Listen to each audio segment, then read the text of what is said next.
Hello everyone, welcome to our channel, the IELTS Writing Test. I am Simran and today in this video, I will discuss with you writing task 1. So without wasting any time, let's have a look on the question. Our question is, the graphs below shows the average marks achieved by students at English, Japanese and Italian language courses in a university. The passing marks are 50 and the maximum marks are 100. So summarize the information by selecting and reporting the main features and make comparisons where relevant. So we are given 3 languages, English, Japanese and Italian, and 4 semesters, semester 1, 2, 3 and 4, and these are the marks, and the passing marks are 50 and maximum are 100. So what we can see that they passed in each language, that is English, Japanese and Italian, in the second semester, third semester and in the third semester and fourth semester only. But in first and second semester they were not able to, they were not able to pass. This is 50. So they are not able to pass the Italian language, the third one. So this is below 50. This is the line of 50. So as you can see, this is below 50. So they failed it. So second graph is a pie chart which was divided into 5 sectors, and the first class means the student who passed the exam with first class were 14%, and second class was divided into 2 subclasses, that is higher second class and lower second class.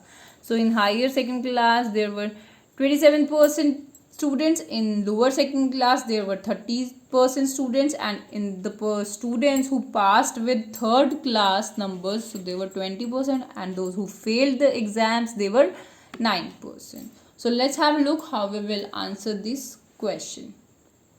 So the rendered bar graph and pie chart represent the average marks scored by student in 3 different languages and final result of the student. So these are given to us.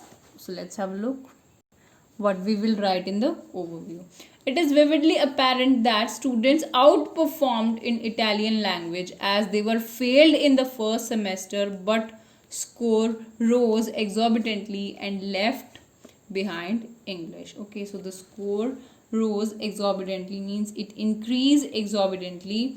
So and they left behind the English language. You can see they were passing the English language, but the number of students who passed the Italian language were more in the fourth semester than the English, as they failed the exam in both semester, first and second. So I have added second semester as well, as we have already discussed that they failed the exam in the Italian language in both the semesters. Okay, now explicitly means clearly for English language, the average grades obtained by students were nearly 85 or more in first and second semester. So in first and second semester, the marks were almost nearly 85 and more. Okay, and then declined to almost 70 in the next 2 semesters. So in the next 2 semesters, what happened? They were declined to almost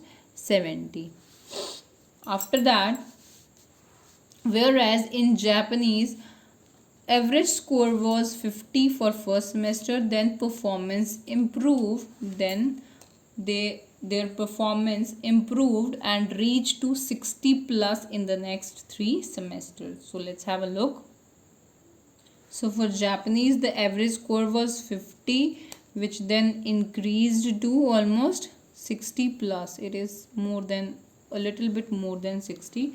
So the performance improved and reached to 60 plus in next 3 semesters. Okay, now if we talk about final results, so turning to final results, only 14% candidates attained first class in their result. Okay, so they got first class and they were 14% only. So you can see also that 14% of them were first class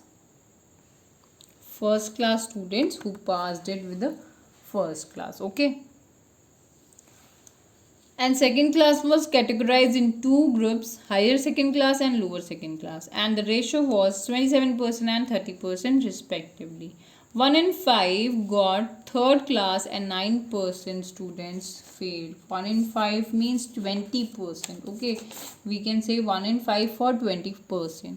So 20% got the third class and 9% student failed. Okay. So this was for today. If you like the video, do hit the like button and subscribe to our channel. I'll meet you in the next video. Till then, bye bye and take care.